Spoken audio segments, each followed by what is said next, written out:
All right, let's take a look at the exam of Math 140 for December 2011, and let's go through all the answers and solutions for that exam. So let's take a look at question number 1. So this is an easy limit, I hope, you think. We should probably start by putting the number 2 into the equations, into the numerator and denominator, and see what we get. When we put the number 2 into the numerator, notice that we get 2 squared plus 2 minus 6. 2 squared is 4, 4 plus 2 is 6, and 6 minus 6 is 0.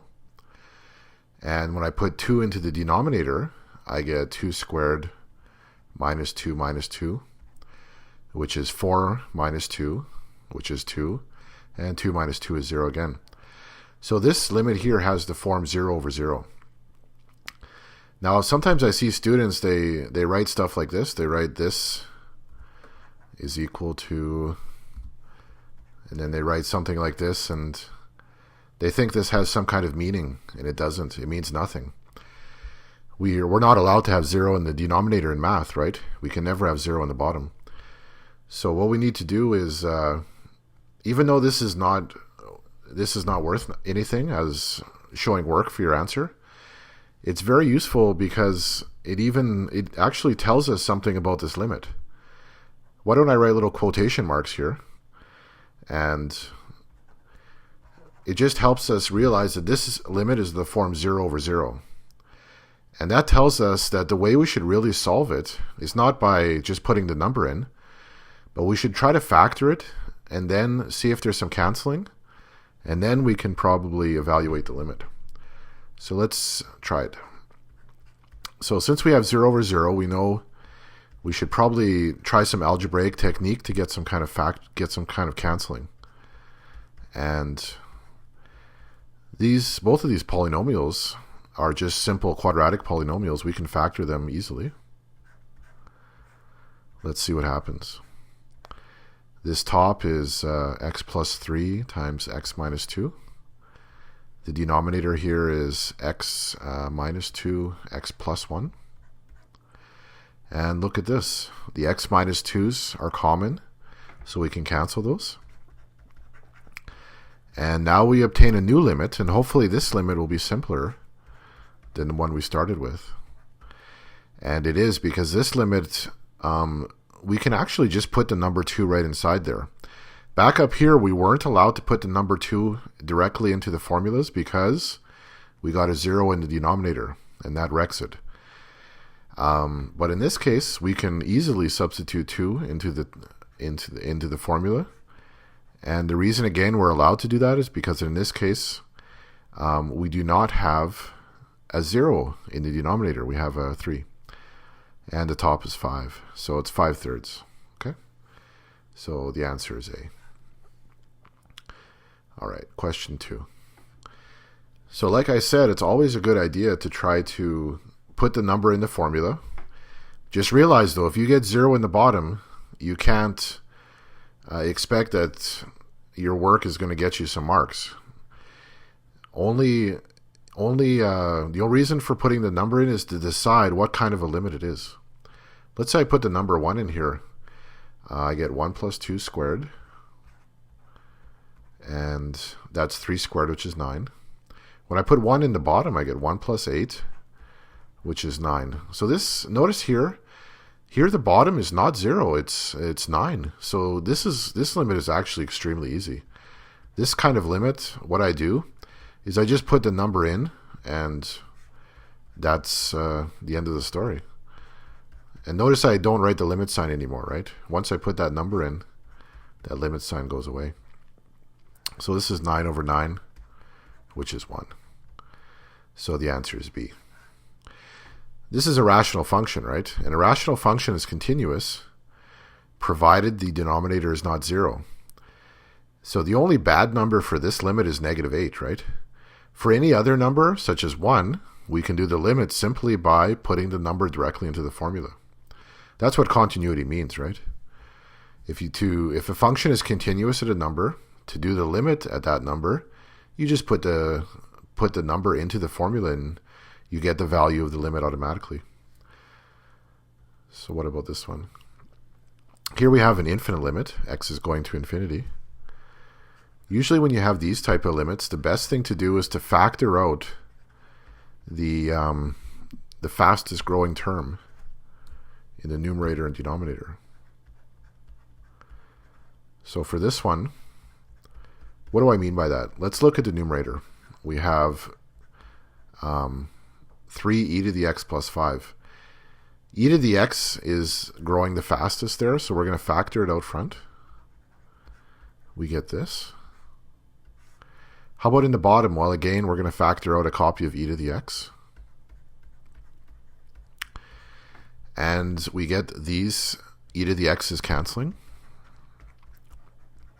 So we have 3 plus 5 over e to the x over 1 plus 1 over e to the x. And the reason that was a good maneuver to do is because, you know, when x gets large, when x goes to infinity, e to the x also goes to infinity. So e to the x is becoming very, very large positive numbers. And 5 divided by very large positive numbers, that goes to 0, right? So this fraction here goes to 0. Similarly, this fraction goes to 0. And the limit of a constant is the constant. So the limit as x goes to infinity of 3 is 3. Like we said, this limit is 0. This limit is 1, and this limit is 0. So we get 3 over 1, which is 3. So the answer is C. How about this one? When we see vertical asymptotes, we should really focus our attention on the denominator, and specifically where the denominator is 0. The inflection point will have to occur there, but just be aware, if the denominator is 0, it doesn't necessarily mean an inflection, or sorry, if the denominator is 0, it doesn't necessarily mean that there is a vertical asymptote. But vertical asymptotes will occur where the denominator is 0. So why don't we start this one just by solving where the denominator is 0. So we can factor that, right? So that means x is either minus 2 or x is 1. So these are the numbers where we're going to have a vertical asymptote. Notice both of these numbers do not make the numerator 0. If I were to put either of these values into the numerator, I would not get a 0. So the reason I say that is just to guarantee that these really are the vertical asymptotes.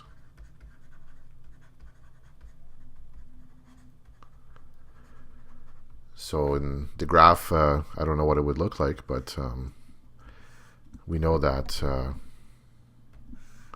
at negative 2 here, there's some vertical asymptote, and also at 1. When I write x equals a number, that means a vertical line, right? In this case here. So this is these are the two vertical asymptotes, and so our answer would be D. All right, let's do the next one. So we have some formula here, some function, and we want to find its derivative and then replace x by 1. So we're just going to use our power rule, right? Remember that the derivative of x to the n is n x to the n minus 1. So let's apply that formula. When we have a number in front of something that we want to take the derivative of, we can actually just pull the number to the front and then do the derivative in brackets, right? So I'm going to apply this formula now with n being a quarter. So 1 quarter x to the 1 quarter minus 1 and minus 7 x to the, oh, excuse me. What did I forget there? I forgot to bring the minus 2/5 to the front. And then x to the minus 2/5 minus 1. So let's see here. Let's clean this up a little bit. Minus 3 times 1 over 4 is minus 3 over 4. A quarter minus 1 is minus 3 quarters.